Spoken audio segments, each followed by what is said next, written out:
नमस्कार दोस्तों, प्रधानमंत्री ने लोकसभा में अपने स्पीच में एक पर्टिकुलर वर्ड यूज किया था, इकोसिस्टम। मैं आज इकोसिस्टम को बता देना चाहता हूं, उसकी हर साजिश का जवाब अब उसी की भाषा में मिलेगा। क्या है इकोसिस्टम? इकोसिस्टम को समझने से पहले हमें कुछ और चीज़ें हैं जो पहले समझनी होंगी। हमें ये समझना होगा कि CIA काम कैसे करती है, कोल्ड वॉर क्या होता है, एजेंसी क्या है और क्या काम करती है, ह्यूमन एसेट्स क्या होते हैं, कौन से तरीके हैं जिनके द्वारा एजेंसी दुनिया भर में गैर मित्रवत जो सरकारें होती हैं उन्हें हटाती हैं, एजेंसी का भारत के लिए क्या प्लान है, ये सभी हम आगे समझेंगे।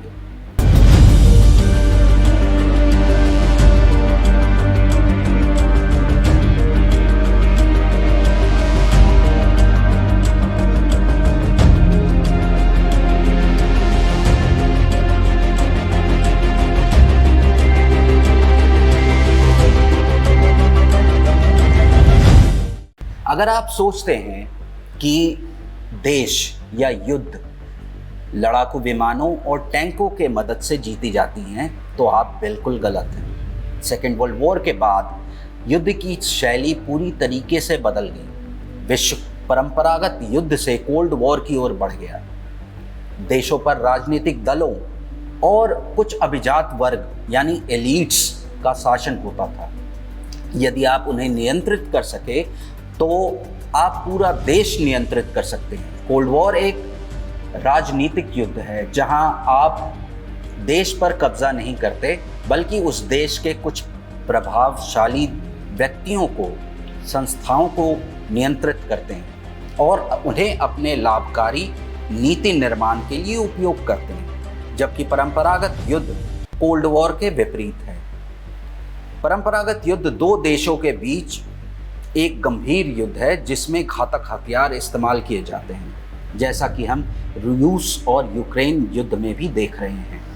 1950 के बाद USA और USSR दुनिया के दो सबसे शक्तिशाली देश बनकर उभरे और इसके साथ ही कोल्ड वॉर का युग भी शुरू हुआ।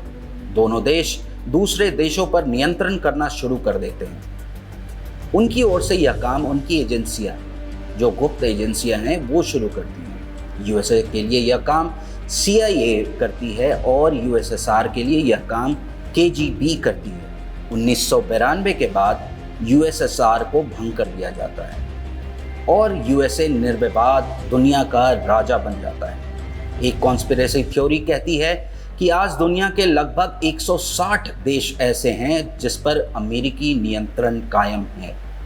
उनके प्रधानमंत्री, राष्ट्रपति, सर्वोच्च न्यायालय के न्यायाधीश, प्रमुख मंत्री, मीडिया सभी अमेरिका के नियंत्रण में हैं। अब सवाल ये उठता है कि अमेरिका सारे देशों पर नियंत्रण कैसे करता है या कंट्रोल कैसे करता है। इस कार्य को निष्पादित करने के लिए 4 प्रमुख टीमें होती हैं। पहला, एजेंसी जो ऑपरेशनल पार्ट का ध्यान रखती हैं। दूसरा, रिसर्च ऑर्गेनाइजेशन जो स्ट्रैटेजिक पार्ट यानी टूल किट का ध्यान रखते हैं। तीसरा, NGOs होते हैं जो फिनेंशियल फंड्स या फिनेंशियल फंडिंग का ध्यान रखती हैं। और चौथे होते हैं ह्यूमन एसेट्स। वे वास्तव में एजेंसी के निर्देशों के अनुसार क्षेत्र में काम करते हैं। वे उस देश के मूल निवासी होते हैं और उन्हें तैयार इस तरीके से किया जाता है कि वे एजेंसी के एजेंडे को आगे बढ़ाएं। भारत में एजेंसी के जो ह्यूमन एसेट्स होते हैं वे मूल रूप से भारतीय निवासी ही होते हैं। वे भारतीय नेता, वकील, फिल्म अभिनेता, पत्रकार, activist, professors, criminals, talk show host, podcast वाले कोई भी हो सकते हैं। ये हम में आप में से कोई से भी हो सकते हैं। उन्हें एजेंसी के द्वारा चुना और ग्रूम किया जाता है। उनका काम रहता है भारत में रह के अमेरिका के लिए काम करना, अमेरिकी एजेंडे को आगे बढ़ाना। 90 के दशक तक KGB के भारत में काफ़ी नियंत्रण था। उनके बहुत सारे ह्यूमन एसेट्स भी थे। लेकिन 1992 के बाद यूएसएसआर के भंग होने के बाद ही केजीबी का नियंत्रण भारत पर से हट गया और इस मौके का फ़ायदा उठाता है CIA और अपने बहुत सारे ह्यूमन एसेट्स भारत में काम करने लग जाते हैं, या यह कहें यूएसए के लिए भारत में रहकर काम करने लग जाते हैं। वो ह्यूमन एसेट्स कौन हो सकते हैं? आप ये सोचने की कोशिश करें कि वे कौन लोग हैं जिन्हें यूएस मीडिया, यूएस NGO प्रचारित करती हैं बहुत ज़्यादा। वो कौन लोग हैं जो हमेशा यूएस के लिए पैरवी करते रहते हैं? अगर थोड़ा ध्यान देंगे और कड़ियों को जोड़ेंगे तो आपकी समझ में ये बात ज़रूर आ जाएगी कि वे कौन लोग हैं जिनकी मैं बात यहाँ पर कर रहा हूँ। ये ह्यूमन एसेट्स बहुत ज़्यादा महत्वपूर्ण होते हैं क्योंकि ये मैदान पर किसी भी प्रतिकूल सरकार को हटाने के लिए एजेंसी के तरीकों को कार्यान्वित करते हैं। Tool kit US research organisation देती है जिसे एजेंसी अरेंज कराती है। फिर यूएस NGOs भारत NGOs को फंड्स प्रोवाइड कराती है और वो फंड्स फिर धीरे धीरे ह्यूमन एसेट्स के पास पहुंचता है ताकि ह्यूमन एसेट्स उस टूल किट को एक्टिवेट कर सके या एग्जीक्यूट कर सके। ह्यूमन एसेट्स का काम होता है अमेरिकी ग्लोबल पॉलिसीज़ को प्रचारित करना। उनका काम होता है UN में यूएस के लिए समर्थन जुटाना, अमेरिकी कंपनीज का फेवर करना, उनके अनुकूल नीतियां, उनके अनुकूल अदालती फैसले बनाना, अपनी देसी जो कंपनीज हैं उनके विकास और वृद्धि में अवरोध डालना, उन्हें रोकना, अपनी ही सभ्यता को नष्ट करना, अपनी ही सभ्यता को डेरोगेटरी बनाना। यदि कोई प्रधानमंत्री या राष्ट्रपति अमेरिका की बात नहीं सुनता तो उसे हटाना। अब सवाल यह है कि एजेंसी किसी देश के राष्ट्राध्यक्ष को हटाती है या गवर्नमेंट को बदलती है, वो कैसे करती है? सबसे पहले एजेंसी ऑपोजिशन पार्टीज़ जो होती हैं उस पर्टिकुलर देश की, उन्हें फंड करना शुरू करती है और उन्हें ये प्रोत्साहन देती हैं कि आपके पास में फंड की कमी कभी नहीं होगी, आप अपने एजेंडे चलाओ। और अगर ऑपोजिशन पार्टी इस चीज़ में कामयाब नहीं हो पाती तो उनका दूसरा तरीका है उस देश के राष्ट्राध्यक्ष को असैसिनेट करना या उनकी हत्या करवा देना। फिर एजेंसी उस देश के अर्थव्यवस्था को बर्बाद करने की कोशिश करती है। उसके दो ही तरीके होते हैं, या यूएस उस देश पर सैंक्शंस लगा देता है या फिर उनके NGOs, एक्टिविस्ट, प्रोटेस्टर्स सब इस काम को अंजाम देते हैं। वे विकास कार्यों का विरोध करने लग जाते हैं, प्रोटेस्ट बंद ऑर्गेनाइज करना शुरू कर देते हैं और सबसे आखिर में जो एजेंसी है वो मीडिया को कंट्रोल करना शुरू कर देती है। मीडिया एंटी गवर्नमेंट प्रोपेगेंडा चलाती है। इस काम में journalist, social media influencers, fact checkers और ह्यूमन एसेट्स सारे मिलजुल कर काम करते हैं। गवर्नमेंट के विरुद्ध प्रोपेगेंडा आर्टिकल्स प्लांट किए जाते हैं। दुनिया के लगभग सभी मीडिया समूह यूएस के नियंत्रण में हैं। इन सारे तरीकों का इस्तेमाल करके यूएस बहुत सारी गवर्नमेंट को पलट चुका है। हिस्ट्री में इसके बहुत सारे उदाहरण हैं। फर्जी सोशल मीडिया हैंडल्स बनाए जाते हैं, सोशल मीडिया इन्फ्लुएंसर्स को खरीदा जाता है और उनका काम होता है 24 घंटे 7 दिन PM को गाली देना। उनका एजेंडा जनमत बदलना होता है। उनका एजेंडा सरकारी विरोधी बयानबाजी करना होता है। भारत में यह कार्य IPSMF नामक एक NGO द्वारा किया जाता है। यह एक बेंगलुरु बेस्ड NGO है और IPSMF जो एजेंसी है वे भारतीय मीडिया को फंड करती है और जो ऐसे फैक्ट चेकर्स और सोशल मीडिया इन्फ्लुएंसर्स हैं उनको भी ये फंड इसी के द्वारा प्रोवाइड किया जाता है। एजेंसी के पास हर देश के दूतावास में अपने जासूस और केस ऑफिसर्स होते हैं जिनका मुख्य काम उस देश में जो कार्य हो रहे हैं उनकी गुप्त जानकारी, खुफिया जानकारी इकट्ठा करना होता है और उसे एजेंसियों तक पहुंचाना होता है। लेकिन ह्यूमन एसेट्स वो अलग होते हैं, वे जासूस नहीं होते। उनका काम खुफिया जानकारी हासिल करना नहीं होता। उनका काम उस देश में अमरीकी एजेंडा को प्रोत्साहन देना और कायम रखना और तोड़ फोड़ करना होता है। जैसा कि मैं पहले बता चुका हूँ, ह्यूमन एसेट्स कोई भी हो सकते हैं। वे बिल्कुल आपके और मेरे जैसे सामान्य व्यक्ति होते हैं। वे हमारे साथ रहते हैं, आप उन्हें रोज देखते हैं, वे आपके शहर के हो सकते हैं, वे आपके परिवार के भी हो सकते हैं, आप उनके ट्वीट्स पढ़ते हैं, आप उनको फॉलो करते हैं, लेकिन आप कभी यह जान नहीं पाएंगे कि वे वास्तव में अमेरिकी हितों के लिए भारत में रहकर काम कर रहे हैं। ह्यूमन एसेट्स बनने के लिए जो बात सबसे ज़्यादा महत्वपूर्ण होती है वो होती है कि वह व्यक्ति महत्वाकांक्षी होना चाहिए, वह नैतिक रूप से कमज़ोर होना चाहिए, उखड़ा हुआ, मूल्यों में खोखला, अपने काम में निपुण और काफ़ी ज़्यादा एक्टिव होना चाहिए। एजेंसी ऐसे लोगों पर काफ़ी नज़र रखती है और उनके व्यवहार का आकलन करने के बाद उन्हें संपर्क किया जाता है। उनके संपर्क करने का सबसे अच्छा जो मार्ग है वह एकेडमिक रूट है। Seminar, conferences, art shows, museums के माध्यम से उन्हें संपर्क किया जाता है और जब उनसे संपर्क कायम हो जाता है तो अगले कदम में उन्हें सेमिनार या कॉन्फ्रेंस या फिर स्टडी के लिए यूएसए आमंत्रित किया जाता है। बहुत सारे विश्वविद्यालय, थिंक टैंक संगठन हैं जो एजेंसी के नेटवर्क में पहले से मौजूद होते हैं। इन संभावित ह्यूमन एसेट्स को उन विश्वविद्यालयों में आमंत्रित किया जाता है जहां उन्हें के वास्तविक कार्य को समझाया जाता है। कुछ मामलों में उनकी सेक्स सीडी भी गुप्त रूप से रिकॉर्ड की जाती है।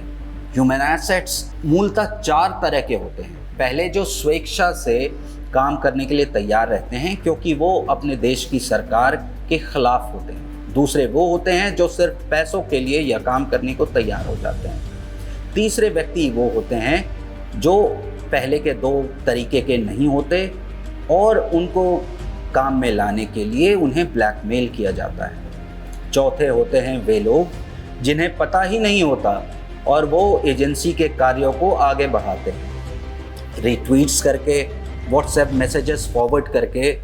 जो हम और आप करते हैं बिना फैक्ट्स जाने, वो भी एक तरीके से एजेंसी के कार्यों को, एजेंसी के एजेंडे को आगे बढ़ाना होता है। उन्हें ग्रूम करने के भी तरीके होते हैं और उसके लिए एजेंसी के पास बहुत सारे एनजीओस जो कि फंड्स प्रोवाइड करते हैं, अवार्ड इंस्टीट्यूशंस जो अवार्ड्स देते हैं, कॉरपोरेट्स जो उन्हें ब्लू टेक, रीच जैसी सुविधाएं प्रोवाइड कराते हैं और इंटरनेशनल मीडिया और न्यूज एजेंसीज होती हैं जो उन्हें 24 घंटे कवर करती हैं, उनके बारे में लिखती हैं, उन्हें टॉक शोज़ पर इनवाइट करती हैं। अब जब वे तैयार हो जाते हैं तो वो अमेरिका का काम करने के लिए तैयार रहते हैं।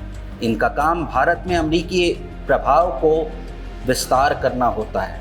मान लीजिए भारत में एक परमाणु ऊर्जा संयंत्र का निर्माण हो रहा है जो ऊर्जा के क्षेत्र में भारत को अमेरिका के रणनीतिक प्रतिस्पर्धा के रूप में खड़ा कर सकता है।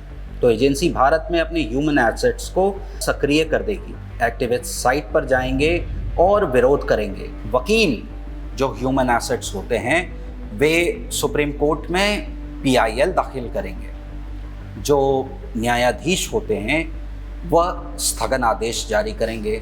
पत्रकार इन खबरों को इस तरीके से रिपोर्ट करेंगे जिससे कि अमेरिकी एजेंडा ज़्यादा आगे बढ़े। इन सभी कार्यों के लिए फंडिंग जो होती है वे FCRA के द्वारा विदेशी NGOs के माध्यम से भारतीय NGOs के थ्रू की जाती है और टूल किट भी साझा किया जाता है। इसलिए एजेंसी अमेरिकी एजेंडे को कायम रखने के लिए भारत या फिर दुनिया के किसी भी देश में किसी भी काम को अंजाम देने के लिए इस टूल किट तंत्र का उपयोग करती है। जैसे किसी की देश की अर्थव्यवस्था को नष्ट करना हो, इंफ्रा का काम रोकना हो, कोई निर्णय पारित या फिर स्थगित कराना हो, अराजकता पैदा करना हो सरकार बदलने के लिए। अब इंडिया में कौन ह्यूमन एसेट्स हैं, मैं उसकी कुछ हिंट देता हूँ। वे कौन लोग हैं जो बार बार US का दौरा करते हैं? वे कौन लोग हैं जो अमेरिका या फिर उसके सहयोगी विश्वविद्यालय, थिंक टैंक, मीडिया से संबंध रखते हैं? वे कौन लोग हैं जिन्हें अमेरिकी NGOs के माध्यम से भारतीय NGOs के थ्रू फंडिंग की जाती है? वे कौन लोग हैं जिन्हें मेगासेसे, बुकर और पीस प्राइज़ दी जाती हैं? अगर आप थोड़ा ध्यान देंगे तो आपकी समझ में ये बात ज़रूर आ जाएगी। मैं उम्मीद करता हूँ कि अब तक आपने ह्यूमन एसेट्स के बारे में काफ़ी कुछ जान लिया है। अब आगे हम विस्तार में इकोसिस्टम के बारे में समझते हैं। इकोसिस्टम क्या होता है? इकोसिस्टम बस ह्यूमन एसेट्स की एक कम्युनिटी है और कुछ नहीं। हो सकता है वे एक दूसरे को न जानते हों, लेकिन फिर भी वह पूर्ण रूप से एक साथ काम करते हैं, क्योंकि वे सभी एक व्यक्ति या फिर ऐसा कहें कि एक एजेंसी के द्वारा नियंत्रित होते हैं। उदाहरण के लिए मान लीजिए CIA के पास भारत में पॉलिटिशियंस, एक्टिविस्ट, एक्टर्स, जर्नलिस्ट, जजेस जैसे 500 एसेट्स हैं। तो भारत में इन 500 लोगों के समूह को CIA इकोसिस्टम या फिर अमेरिकी इकोसिस्टम कह सकते हैं। ऐसा ही CIA के पास प्रत्येक देश में अपना एक अलग इकोसिस्टम होता है। दुनिया में वे सभी लोग एजेंसी के एसेट्स हैं जो वास्तव में CIA इकोसिस्टम या अमेरिकी इकोसिस्टम के लिए काम करते हैं।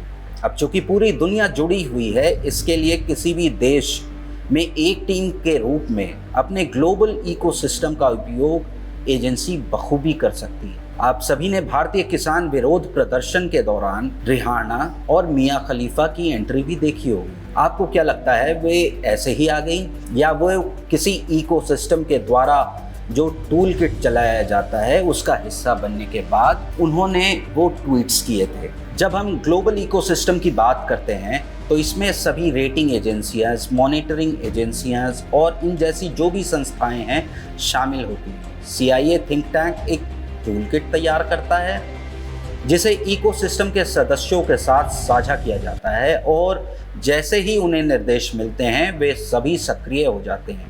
अब समझते हैं कि इकोसिस्टम बनता कैसे है। इकोसिस्टम चलाने के लिए सबसे ज़्यादा जो ज़रूरी होता है वो है बहुत सारा पैसा, और पैसा आता है कॉरपोरेट से। इकोसिस्टम बनाने के लिए सबसे पहले आपको बड़ी बड़ी कंपनियां स्थापित करनी होंगी। जितने भी सोशलिस्ट और कम्युनिस्ट होते हैं वे एक्चुअल में कैपिटलिस्ट ही होते हैं, क्योंकि वो बिना कॉरपोरेट्स के पैसा इंतज़ाम नहीं कर सकते और बिना पैसे के अपना इकोसिस्टम तो बिल्कुल खड़ा नहीं कर सकते। USA के बैकबोन उनकी बड़े बड़े टेक जाइंट्स होते हैं, जिनके दम पर वो किसी भी देश में अपना इकोसिस्टम चला सकते हैं। पैसे के बाद आता है पूरे विश्व पर अपने ह्यूमन एसेट्स बनाना, और इनको बनाने में पैसों का बहुत बड़ा योगदान होता है। ह्यूमन एसेट्स बनाने के बाद भी पैसा और ताकत पर्याप्त नहीं होते हैं, क्योंकि विद्रोह कभी भी जनता के द्वारा किया जा सकता है और पैसा या फिर ह्यूमन एसेट्स का नेटवर्क जनता के गुस्से का सामना नहीं कर सकता। इसके लिए जनता को नियंत्रित करने के लिए और यहाँ तक कि अपने एसेट्स को बरकरार रखने के लिए भी आपको उनके दिमाग पर कब्जा करना होता है और उनकी आइडियोलॉजी पर कब्जा करना बहुत ज़रूरी होता है। इकोसिस्टम के 3 लेयर होते हैं। पहले वो होते हैं जो थिंक टैंक होते हैं। ये सबसे ऊपरी लेयर है, ये एजेंडा सेट करती है और टूल किट प्रिपेयर करती है। दूसरे होते हैं ह्यूमन एसेट्स, ये पहले लेयर से टूल किट लेते हैं और उसे ज़मीन पर इम्प्लीमेंट भी करते हैं। और तीसरे होते हैं हम, आम जनता। आप किसी न किसी इकोसिस्टम के आइडियोलॉजिकल पार्टनर हैं और उनके लिए निःशुल्क काम करते हैं। आप उनके लिए बसें जलाते हैं, पुलिस के हमले झेलते हैं, आप उन्हें रिट्वीट करते हैं, आप व्हाट्सएप पर उनका एजेंडा फॉरवर्ड करते हैं।